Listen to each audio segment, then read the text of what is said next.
ओम शांति। 11/4/83 सहज पुरुषार्थी के लक्षण। सर्व खजानों से माला माल करने वाले सहज पुरुषार्थी, सहज योगी बच्चों के प्रति बाप दादा बोले। बाप दादा अपने स्नेही सहयोगी बच्चों को देख हर्षित हो रहे हैं। स्नेह और मिलन की भावना, इन दो शक्तियों के आधार पर निराकार और आकार बाप को आप समान साकार रूप में साकारी सृष्टि में लाने के निमित्त बन जाते हो। बाप को भी बच्चे स्नेह और भावना के बंधन में बांध लेते हैं। मेजॉरिटी अभी भी माताओं की है। माताओं का ही चरित्र और चित्र दिखाया है। भगवान को भी बांधने का माताओं की क्या विशेषता है?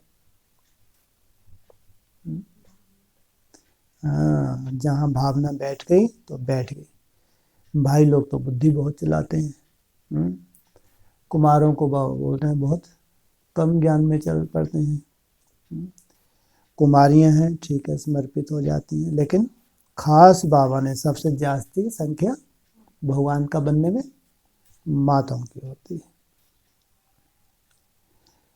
किस वृक्ष से बांधा? किसको? लो। बाप को, भगवान को भी बांध दिया। किस वृक्ष से बांधा? इस बेहद के कल्प वृक्ष के अंदर स्नेह और भावना की रस्सी से कल्प पहले भी बांधा था और अब भी रिपीट हो रहा है। 5000 वर्ष पहले भी ऐसी श्रेष्ठ माताओं ने भगवान को भी बांध दिया था स्नेह की रस्सी से, और अब भी रिपीट हो रहा है। बाप दादा ऐसे बच्चों को स्नेह के रिस्पॉन्ड में जिस रस्सी से बाप को बांधते हो, इन स्नेह और भावना की दोनों रस्सियों को दिल तख्त के आसन दे झूला बनाए बच्चों को दे देते हैं। स्नेह और भावना, इन दो रस्सियों को दिल तख्त का आसन दे झूला बनाए रिटर्न में बच्चों को दे देते हैं। इस कल्प वृक्ष के अंदर पार्ट जाने वाले इसी झूले में सदा झूलते रहो। सभी को झूला मिला हुआ है ना? आसन से हिल तो नहीं जाते हो। स्नेह और भावना की रस्सियां सदा मजबूत है ना? नीचे ऊपर तो नहीं होते। झूला झुलाता भी है, ऊंचा उड़ाता भी है, और अगर जरा भी नीचे ऊपर हुए तो ऊपर से नीचे गिराता भी है। झूला तो बाप दादा ने सभी को दिया है, तो सदा झूलते रहते हो। माताओं को झूलने और झुलाने का अनुभव होता है ना? माताओं को खास क्यों? हाँ, क्योंकि बच्चों की पालना करती हैं, अनुभव होता है ना। जिस बात के अनुभवी हो वह ही बातें बाप दादा कहते हैं। कोई नई बात तो नहीं है ना। अनुभव की हुई बातें सहज होती हैं व मुश्किल। आज की यह कौन सी सभा है? सभी सहज योगी, सहज पुरुषार्थी, सहज प्राप्ति स्वरूप हो व कभी सहज कभी मुश्किल के योगी हो। क्या है? सहज है मुश्किल? कभी सहज कभी मुश्किल, बोलो। सबको सहज बोला। सहज योगी और सहज पुरुषार्थी मुश्किल है। कौन सा महामंत्र है? किसी भी परिस्थिति में इससे सहज याद हो सकती है। बीज रूप अवस्था की बात नहीं कर रहे। जिसने अपने टाइम को सफल कर लिया, ये ध्यान रखना, जिसने अपने व्यर्थ को कैसे भी करके सफल कर लिया, मुरली सुन के सफल कर लिया, डिस्कशन है, बाबा के गीत है, किसी भी माध्यम से, मेरा बाबा, मीठा बाबा, प्यारा बाबा, जो महामंत्र दिया व्यक्ति ने, किसी भी आधार से समय को व्यर्थ से सफल कर लिया तो समझो बाजी मार गए। क्योंकि वर्तमान जो समय चल रहा है कैसा है? अपन लोग क्या होगा, एक सही है। हमारे घर में समय एक सा होता है या कभी ऊपर नीचे होता है? सदा एक साथ। जैसे 1-2 बजे उठते हैं वैसे 8-9 बजे तक रात बीत जाती है। एक सी दिनचर्या है, कोई अंतर है? इसलिए तुमको नहीं मालूम। बाहर वालों तो हैं ब्राह्मण, बाबा के बच्चे, उनको तो मालूम होगा। उनको तो वायुमंडल का एहसास होगा कि वायुमंडल कैसा है तो कैसे चेंज होता जाता है। उनको तो आपस में एक के ऊपर एक ब्राह्मण बैठे हुए हैं टॉर्चर करने के लिए। नहीं है, एक से हैं क्या? अगर वहां कोई योगी आत्मा है भी, बाप रे, उसको टॉर्चर करने वाले ढेर एक के बाप एक बैठे हैं। तो जो परेशान होता है, दूसरों को परेशान करके खुशी मिलती है, या उसको देख के बढ़िया योगी है, योग लगा रहा है, खुशी मिलती है? जो स्वयं परेशान होता है उसको दूसरों को दुख दे के ही खुशी मिलती है। चाहे ब्राह्मणों की बात कर रहे हैं, दुनिया की तो बात ही नहीं। तो वायुमंडल कैसा होगा? सब एक से पुरुषार्थी होते हैं। अगर एक से पुरुषार्थी नहीं है तो सोचो कैसी कैसी परिस्थितियों में ब्राह्मण होंगे, अच्छे अच्छे ब्राह्मण आज की डेट में। तो यहां बात आ रही है सहज योगी सहज पुरुषार्थी। कैसे भी जो भी व्यर्थ है, जो भी है, इससे सहज पुरुषार्थ कोई हो सकता है? हो सकता है। और जिनको ये समय की पहचान मिल गई हो, इतने करीब से समय को जान रहे हो, जिनको 2023 का सुंदर नज़ारा, कैसा नज़ारा? सुंदर या बहुत करूब? सुंदर नज़ारा जिनको दिख रहा हो, ब्राह्मणों की दुनिया में तो कल्पना भी नहीं की जा सकती। और दुनिया में चिल्ला रहे हैं 2023 में ये होने वाला है, वो होने वाला है। उनके हिसाब से 2022 का भी बाप 23 होगा, हाहाकार के हिसाब से। बड़े बड़े ज्योतिषी ऐसा मान रहे हैं, लेकिन हमारे हिसाब से कैसे 23? केवल सुंदर, बहुत सुंदर। आज इतना सुंदर कि जिसकी हम कल्पना भी ना कर सकें। सोचो, इस सुंदरता का आधार क्या है? क्या आधार है?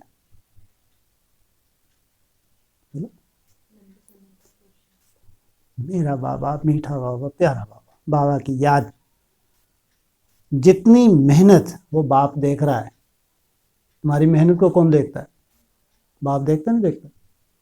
इसलिए बीज रूप अवस्था की बीच बीच में ट्रैफिक कंट्रोल की मेहनत करते हुए अच्छी बात है, लेकिन नहीं हो तो चिंता की कोई बात ही नहीं है। अभी तो केवल समय को सफल करना, बस कैसे भी करके जितना हो सके धुन लग जाए, चलते फिरते उठते बैठते धुन लग जाए। कौन सी?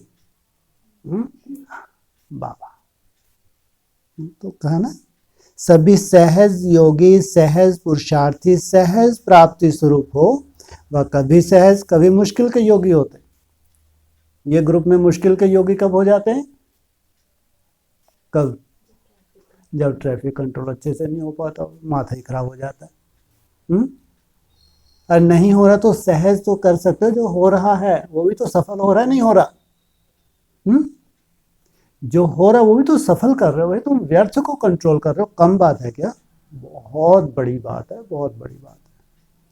नहीं तो ऐसी ऐसे माया उलझा रही है कि उनके मुख से मेरा बाबा, मीठा बाबा, प्यारा बाबा ही नहीं निकल सकता।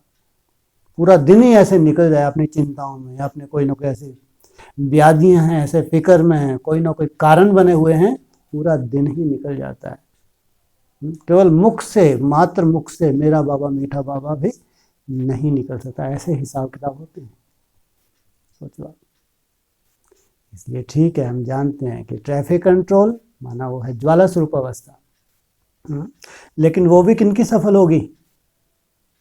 जिन्होंने वर्तमान समय को सफल किया होगा। वर्तमान समय को व्यर्थ से कैसे भी करके तुमने सफल कर लिया तो वो तो लिफ्ट मिल ही जानी है, ध्यान रखना। वो लिफ्ट है जो मिल ही जानी है अगर तुमने समय को कैसे भी करके सफल कर लिया। तो सहज पुरुषार्थी अर्थात आए हुए हिमालय पर्वत, हिमालय पर्वत जितनी समस्या को भी उड़ती कला के आधार पर सेकंड में पार करने वाले। कैसी समस्या है? फूक मारी और समस्या, ऐसा होगा? नहीं होगा? नहीं होगा। हाँ, अरे उनको यकीन ना हो तो बात अलग, क्योंकि ना उनके पास अमृत वेले हैं, ना याद का पुरुषार्थ है। मुरली सुनाई और बहुत बड़ा पहाड़ तोड़ लिया इन्होंने। तुम इतनी मेहनत कर रहे हो, जो भी अव्यक्तवाणी में आ गया तुम्हारे लिए तो पत्थर की लकीर। जो भी आ गया तो क्या कहा? सहज पुरुषार्थी अर्थात आए हुए हिमालय पर्वत जितनी समस्या को भी उड़ती कला के आधार पर। पहली कला कौन सी होती है? सीधी चढ़ती कला। ये तो उड़ती कला की बात की ना। चढ़ती कला तेरे बहाने सर्व का भला बात हो ही जाता है, लेकिन यहाँ उड़ती कला की बात है ना। उससे पहले कौन सी कला होती है? नीचे की कौन सी कला होती है? उड़ती कला से नीचे है, उससे नीचे चलना, फिर चलने के नीचे लो, चलने के नीचे दौड़ना। हाँ, चलने के ऊपर है। हाँ, उड़ती कला के नीचे दौड़ने का पुरुषार्थ अव्यक्त में है। चलने का पुरुषार्थ तो उसके नीचे है। चलने के दिन तो गए, अब कौन से दिन है?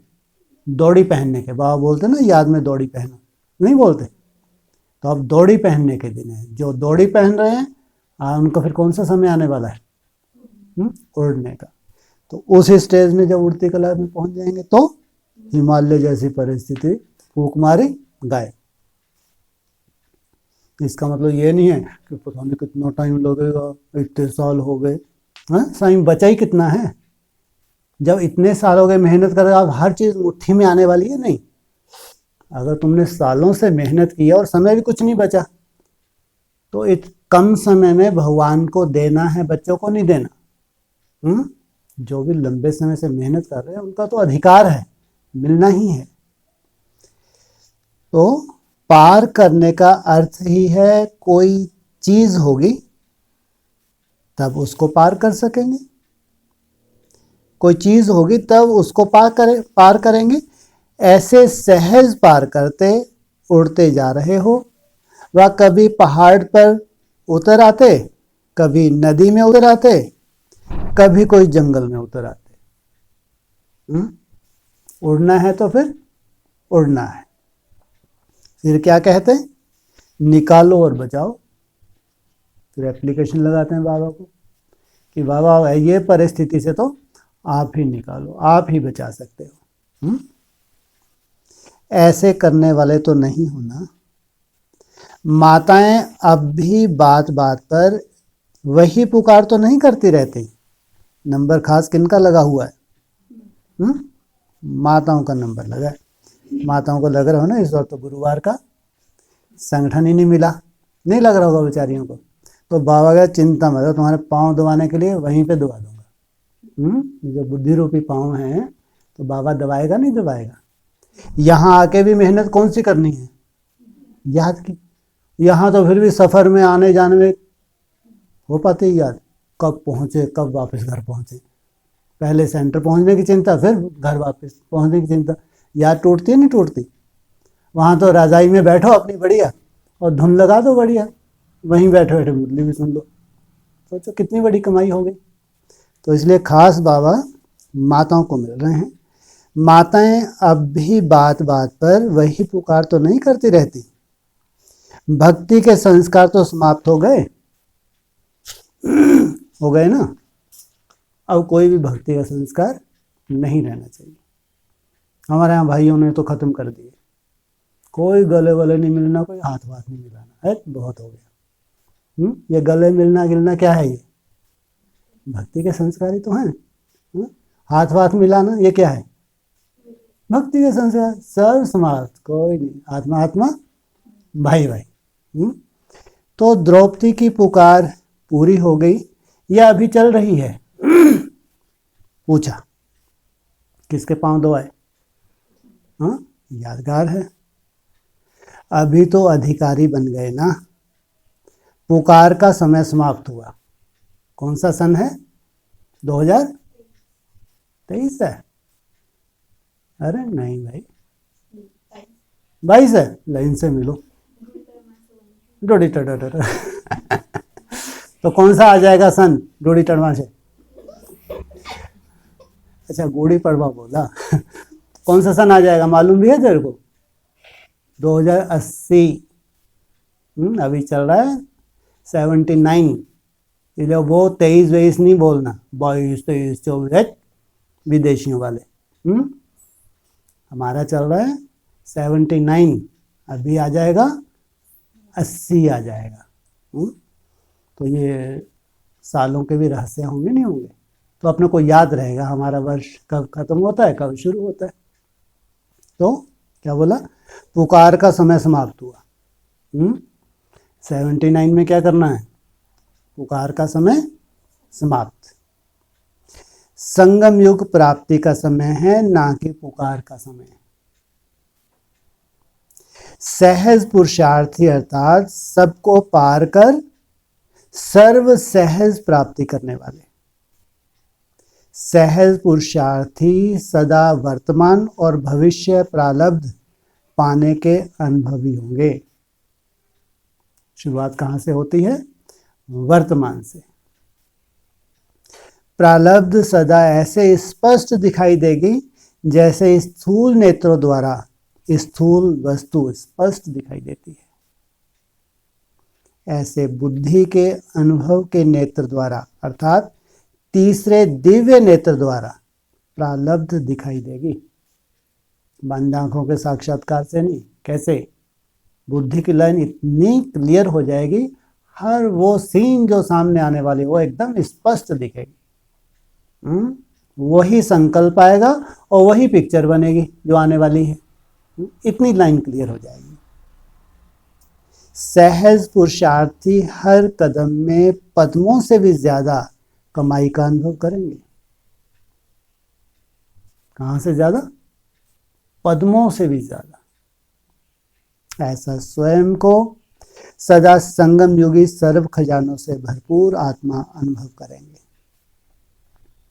किसी भी शक्ति से, किसी भी गुण के खजाने से, ज्ञान के किसी भी पॉइंट के खजाने से, खुशी से, नशे से कभी खाली नहीं होंगे। खाली होना गिरने का साधन है। खुशी गायब हुई, नशा गायब हुआ तो क्या बता रहे हैं? गिरने का साधन। खड्डा बन जाता है ना, तो खड्डे में गिर जाते। थोड़ी सी भी मोच आ जाती तो परेशान हो जाते हैं ना। यह भी बुद्धि में मोच आ जाती है, संकल्प टेढ़ा हो जाता है। मोच क्या है? श्रीमत परमान संकल्प नहीं है तो कैसा हो गया? टेढ़ा हो गया। शक्तिशाली मालामाल के बदले कमजोर और खाली हो जाते हैं। तो संकल्प की मोच आ गई ना। अगर संकल्प टेढ़ा चल गया, श्रीमत परमान नहीं है। ऐसे करते क्यों हो? फिर कहते हैं रास्ता टेढ़ा है। आप टेढ़े नहीं हो। कोई कोई क्या लगता है, श्रीमत पर चलना बहुत मुश्किल लगता है, रास्ता टेढ़ा है, लेकिन बाबा पूछते हैं आप टेढ़े नहीं हो। टेढ़े रास्ते को तो सीधा बनाया है ना। शक्ति अवतार किस लिए हो? टेढ़े को सीधा करने के लिए। कॉन्ट्रैक्ट क्या लिया है? जैसे इस हाल को टेढ़े बांके से सीधा किया, तब तो आराम से बैठे हो। जाके देखो माउंट आबू का हाल। चारों तरफ क्या है? क्या है? पहाड़ी। वो हाल देखो एकदम कैसा, कैसे काट पीट के किया होगा नहीं हो, या सीधा ही। तो बेहद का हाल भी कैसा एकदम आरामदायक है, सीधा है, आड़ा टेढ़ा है? कैसे संस्कार हैं, आड़े टेढ़े? कैसा सजा दिया काट काट के बाबा ने। जैसे इस हाल को टेढ़े बांके से सीधा किया, तब तो आराम से बैठे हो, इतनी अच्छी अच्छी बातें कर रहे हो। तो हाल के कॉन्ट्रैक्टर से पूछो, उसने यह सोचा क्या कि टेढ़ा है, मोह जाएगी। यहाँ कॉन्ट्रैक्टर कौन है? स्वयं शिव बाबा। उससे पूछो। सीधा किया, वह टेढ़े को ही सोचता रहा, ये तो बहुत टेढ़ा है, तो सुधरेगा ही नहीं। ऐसा सोचा उसने। कहाँ पत्थर को उड़ाया, कहाँ पत्थर को डाला, मेहनत की है ना। तो आप सबको स्वर्ग बनाने का कॉन्ट्रैक्ट है ना। टेढ़े को सीधा बनाने का कॉन्ट्रैक्ट है ना। कौन सा ठेका उठाया है? ये दुनिया जो टेढ़ी है, इसको क्या कर देंगे? कौन सी दुनिया टेढ़ी है? ब्राह्मणों की दुनिया जो टेढ़ी होती जा रही, दिन प्रतिदिन और टेढ़ी हो रही है, चाल या सीधी है? तो ऐसे कॉन्ट्रैक्ट लेने वाले तो नहीं कह सकते कि रास्ता टेढ़ा है। अचानक गिरना, यह भी अटेंशन की कमी है। अगर कोई माया आ जाती है, सहज चीजें नीचे आ जाते हैं, तो अटेंशन की कमी। साकार रूप में याद है ना, कोई गिरते थे तो क्या कहते थे? उसकी टोली बंद होती थी और ही सजा देते थे, और गिर जाए इसकी टोली बंद कर दो। वो तो हाथ में अभी समय कैसा नाजुक आ गया, नहीं आ गया? तो भी बेहद की टोली बंद। मुख मीठा होता नहीं होता टोली से, नहीं तो अच्छे अनुभव से होता है, या ऐसे जो पैदल चल रहे हैं, धक्का लगा के चल रहे हैं, इसको कहेंगे टोली खा रहे हैं। तो यहाँ बेहद के जैसे कि कोई अनुभूति ही नहीं हो रही, मैं टोली बंद कर दी, तो समझ लो कहीं ना कहीं श्रीमत की अवज्ञा हुई है, जो आजकल कुछ भी अच्छा ही नहीं लग रहा। मेहनत ही नहीं हो पा रही, मज़ा ही नहीं आ रहा याद में, तो समझो कहीं ना कहीं क्या कर दिया बाबा ने, बेहद की तुम्हारी टोली बंद, कहीं अवज्ञा हो गई है श्रीमत की। तो साकार रूप में याद है ना, कोई गिरते थे तो क्या करते थे? उसकी टोली बंद होती थी। क्यों? आगे के लिए सदा अटेंशन रखने के लिए। क्यों सजा दी? हाँ, आगे से अटेंशन रखेगा तो फिर ये सजा भी इसको क्या हो, इसके लिए कल्याणकारी हो जाएगी। टोली देना तो कोई बड़ी बात नहीं है ना। टोली तो होती ही है बच्चों के लिए, लेकिन यह भी स्नेह है। यह अनुभव की टोली किस लिए है? बच्चों के लिए है, लेकिन किस लिए सजा दी? हाँ, स्नेह है। टोली देना भी स्नेह है, टोली बंद करना भी स्नेह है।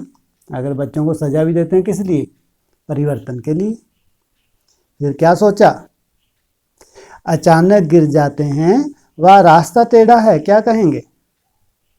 अभी तो इस पुरुषार्थ के मार्ग में इतनी भीड़ कहाँ हुई है?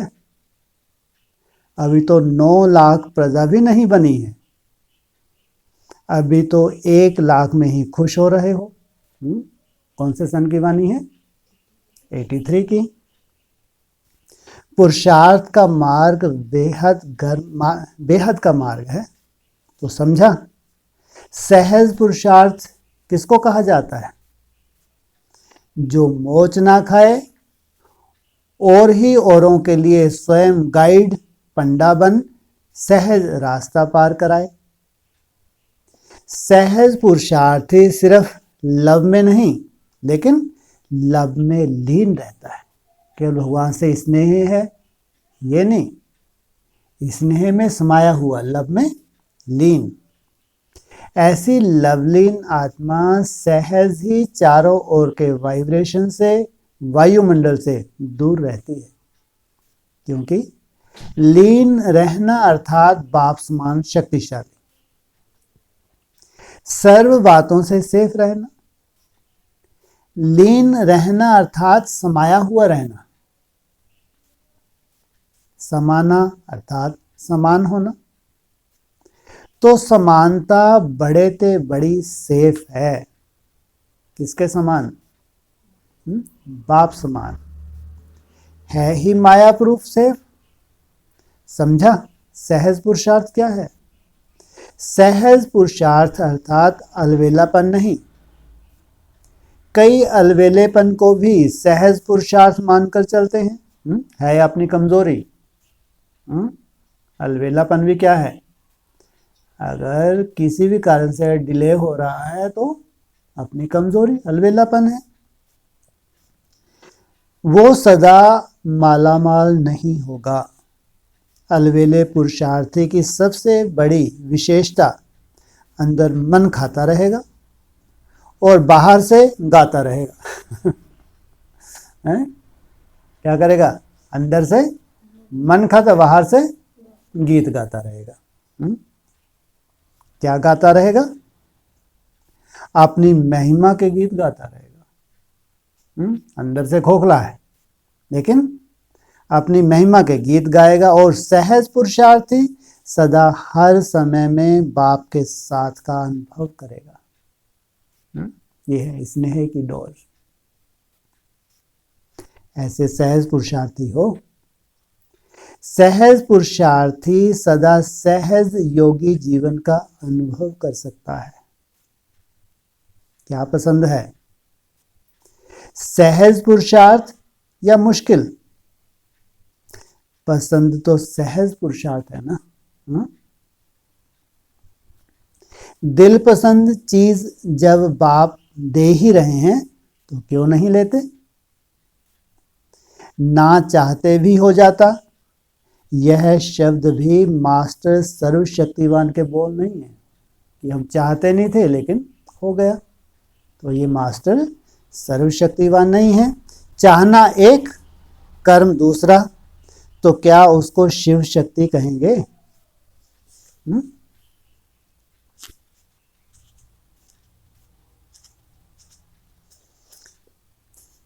शिव शक्ति अर्थात अधिकारी, अधीन नहीं। तो यह बोल भी ब्राह्मण भाषा के नहीं हुए ना।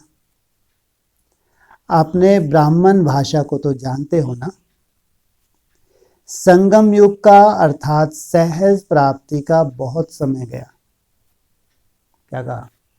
संगम युग का सहज पुरुषार्थ का बहुत सा समय निकल गया। अब बाकी थोड़ा सा समय रहा हुआ है। सोचो, अब तो ये थोड़ा समय कब बोल रहे हैं? 83 में। तो संगम युग कितने वर्ष का बाकी था जो थोड़ा सा समय बता रहे थे?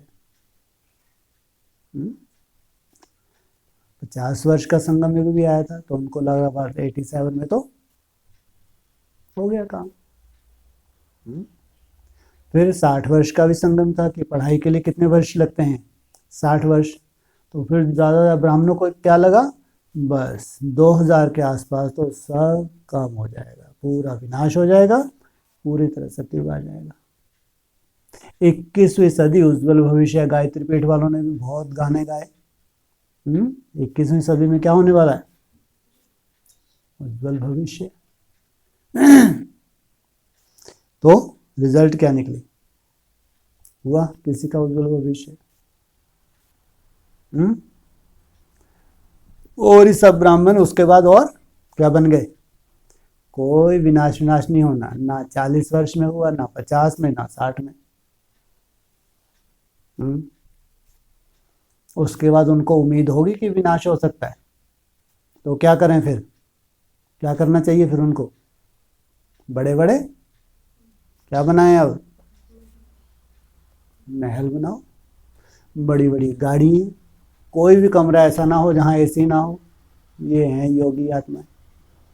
जबकि अगर 40 वर्ष संगम युग था तो उसका भी रहस्य था। 40 वर्ष माना 40, 41 नहीं हो सकते। तो 40 वर्ष का संगम युग लागू हुआ नहीं हुआ? 50 वर्ष बोला तो 50 वर्ष भी प्रैक्टिकल में होना चाहिए, नहीं होना चाहिए? नहीं होना चाहिए। हुआ? हुआ? बोलो, हुआ? 50 वर्ष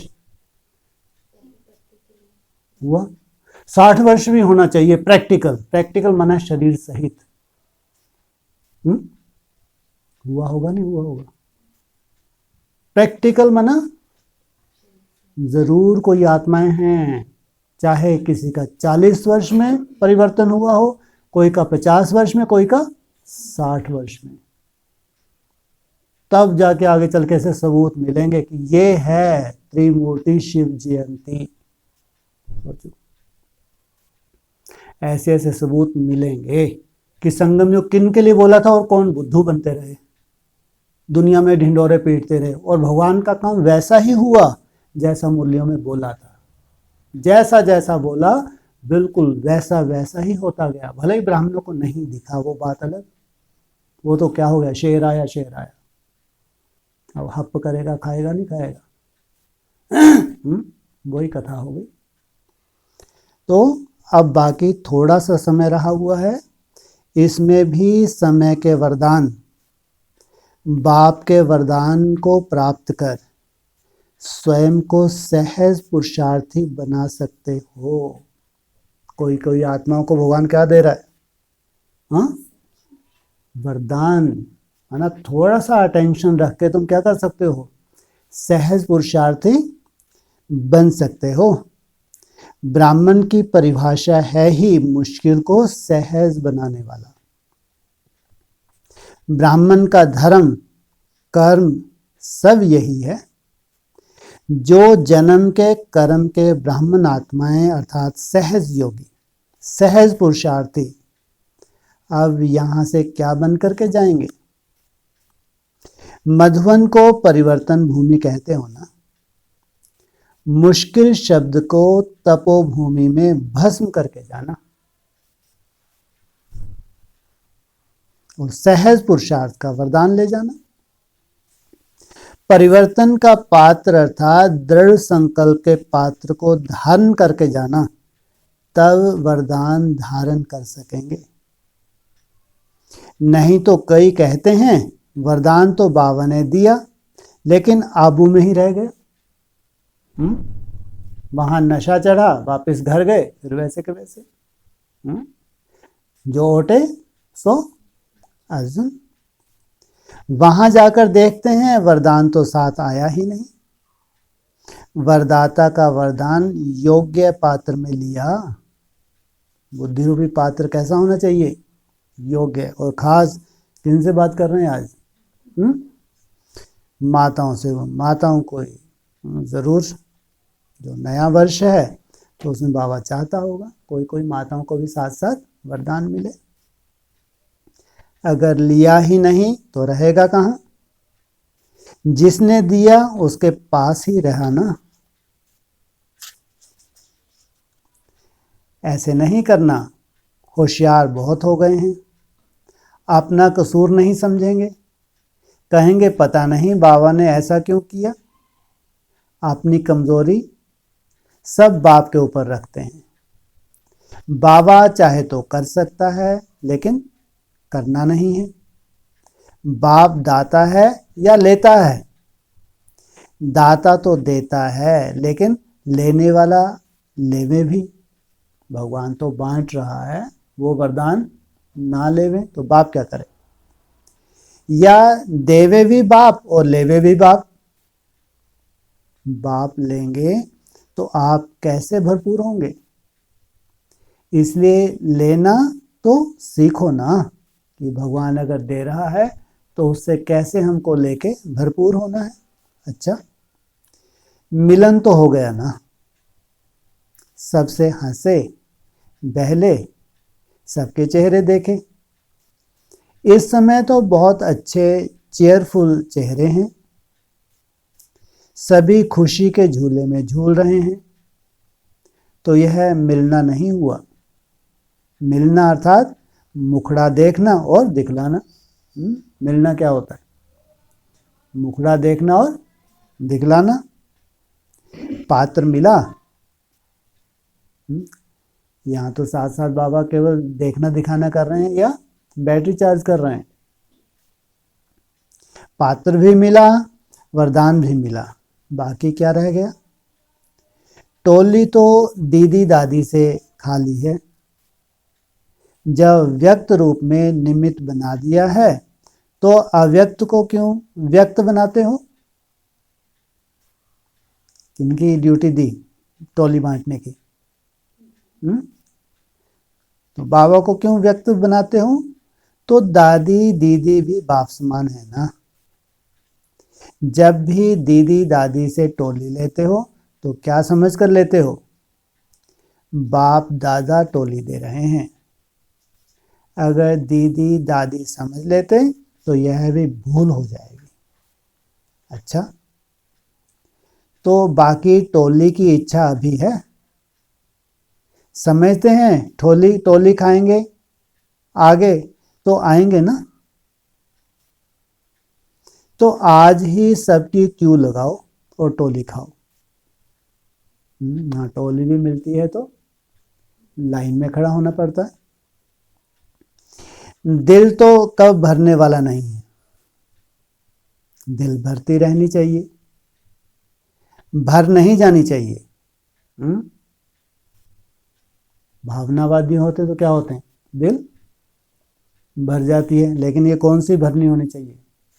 कौन सी डोज दे रहे हैं? वरदानों से भरना है या ऐसे ही भावना से भर जाना है? भर नहीं जाना चाहिए, कुछ ना कुछ रहना ठीक है। तब तो याद करते रहेंगे और भरते रहेंगे। भर गई तो फिर कहेंगे भर गया। अब खाओ पियो मौज करो। तो कुछ ना कुछ क्या होना चाहिए? रहना चाहिए। अच्छा, सब सदा के सहज योगी, सहज पुरुषार्थी, सदा सर्व की मुश्किलातों को सहज करने वाले, ऐसे बाप समान मास्टर सर्वशक्तिवान, सदा माला माल, सर्व खजानों से स्वयं सहित विश्व की सेवा करने वाले, ऐसी श्रेष्ठ आत्माओं को बाप दादा का याद प्यार और नमस्ते। ओम शांति।